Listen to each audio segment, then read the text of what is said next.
So I'll speak in English for my presentation, as my logic is also in English. Any question in Italian is welcome, of course, and I'll answer in Italian too. So the purpose of my presentation will be primarily not to run the model. Yes, let's see if it works.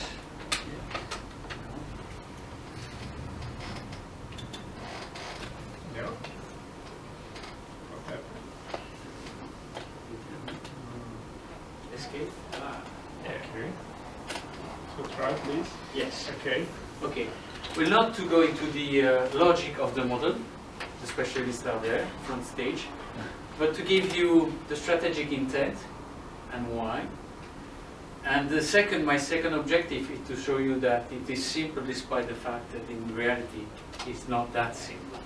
But to think, to make you think that it can be made simpler by using this tool. So what is Mage A3 first as a preemption is a new category of asset. GSK vaccine is the leader in vaccine manufacturing, supply and distribution. So therefore you should think, why do you need a dynamic simulator?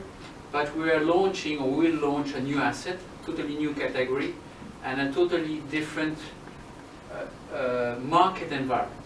Different customers, different network of distribution, and therefore we need to integrate an existing manufacturing network with a new distribution model. So the primary focus is there. So indeed, we are putting together two of the elements that Andrei mentioned.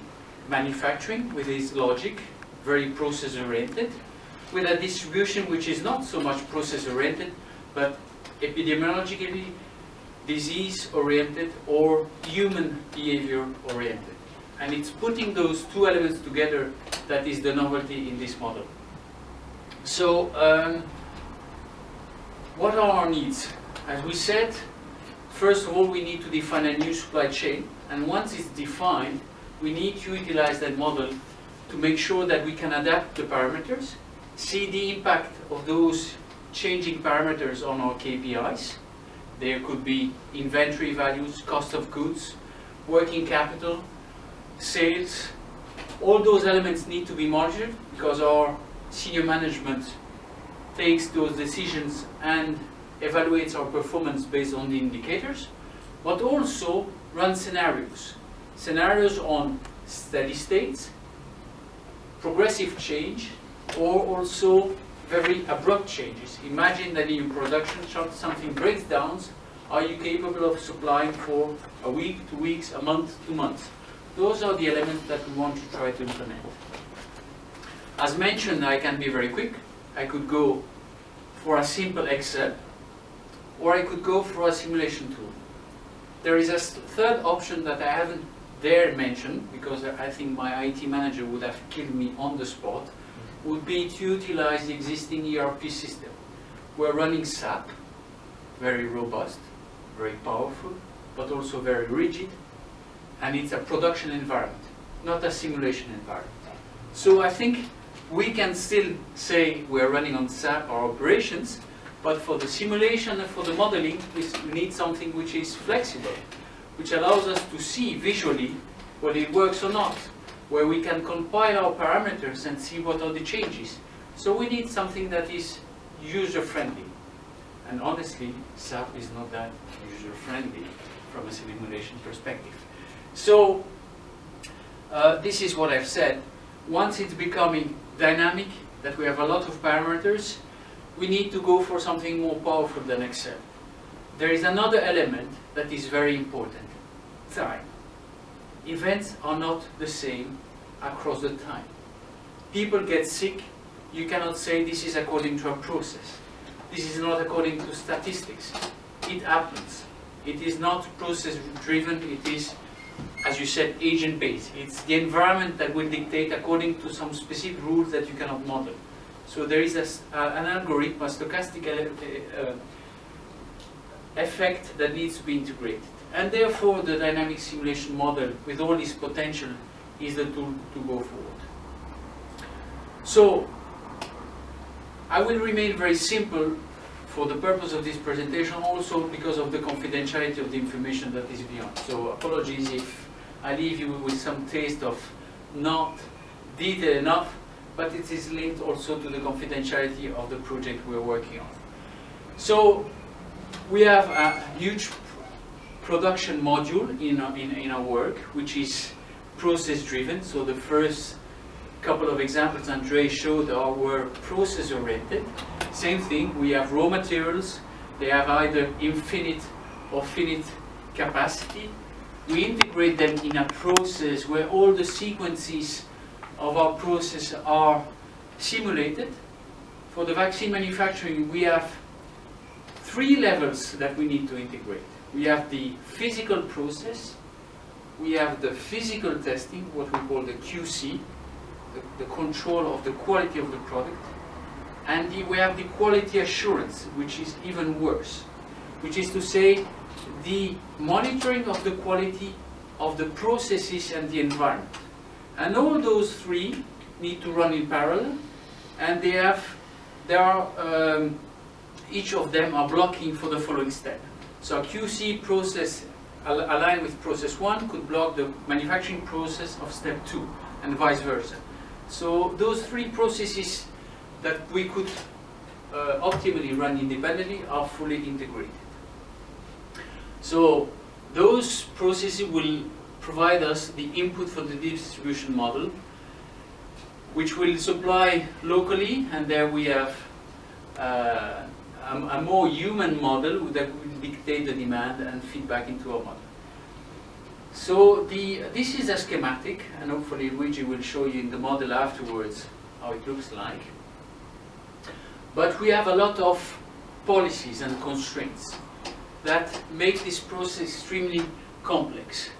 The way we ship, the way we produce, the fact that there are human people working on those processes, so you cannot have them working 24 hours, that they have a learning experience, that they work per batch.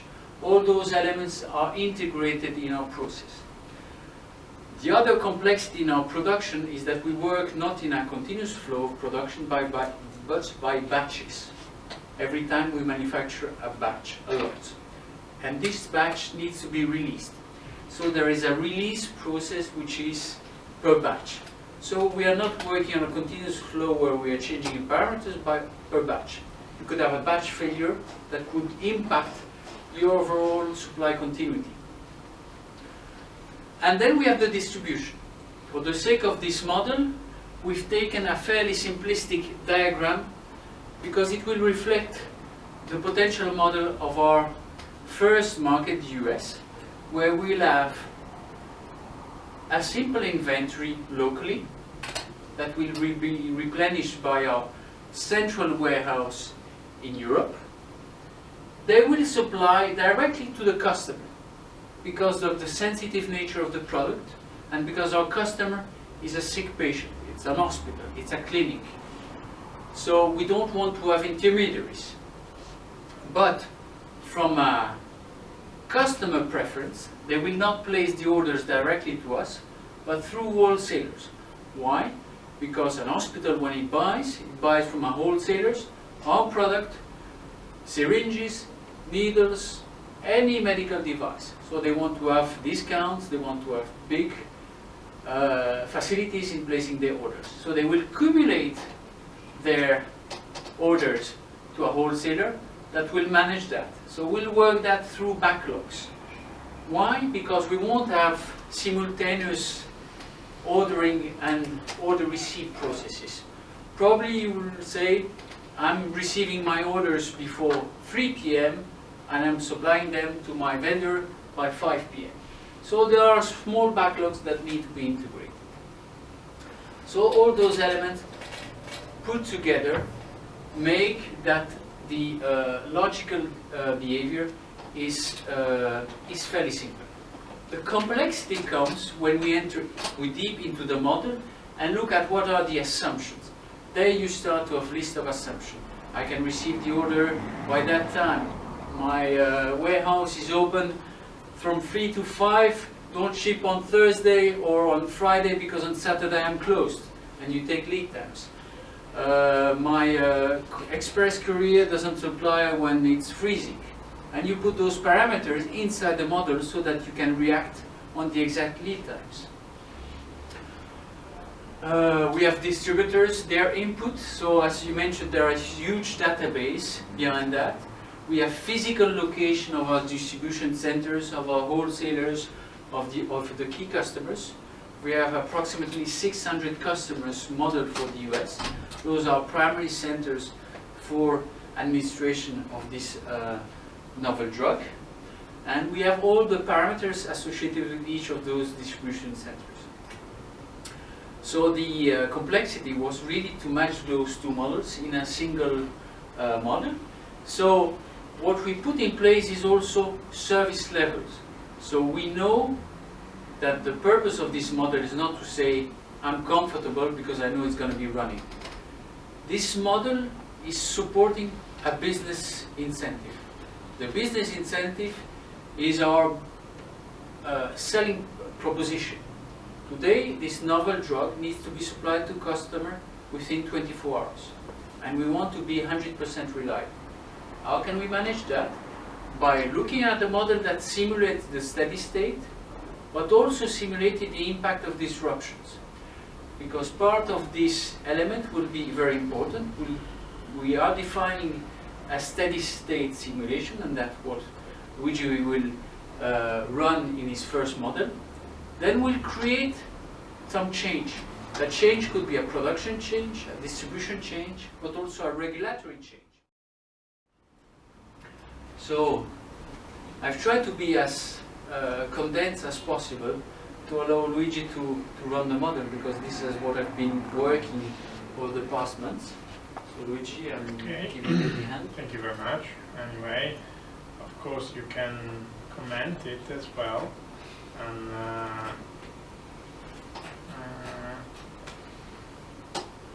okay, I will. Well, I will launch the model at first. This is by and large the interface that the planner would use. Let me say, if you agree, Luigi, that probably there are two perspectives on using this tool. The first perspective is a strategic perspective, in the sense that it can be used in order to make the most appropriate setup before launching this novel drug, as you said before. This should be done months in advance in order to identify the right setup that all the supply chain, including both production and distribution, need in order to produce those figures in terms of revenues and in terms of cost as well, as Luigi said before. The other perspective, the other use of the simulator could be, focus on as an operative tool, in the sense that it should be used by the planner every week, every 2 weeks, every month, and so on. The typical time horizon used in order to reschedule appropriately production and distribution as a consequence of possible disruption happened in the previous period. So this is the double use of the platform as well. Something to add? No, I think today, hopefully you've understood the strategic intent. The next step will be the operational implementation. Our goal remains to be to have a successful launch, so we're just a tool to support a commercial ambition. I think without this tool we wouldn't have changed our internal ways of working. We have already some key learnings about stock management, cost of distribution, that are used and implemented beyond our expectations. So this is really the kind of flexible tool that can be developed despite the complexity of the environment, and it focuses really on data and parameters where we have an impact. So the great work was to pick amongst the thousands of parameters those where we'll have a lever to act on. So now I'm open to any question, or otherwise during the panel session I'll be able to answer to any of your questions.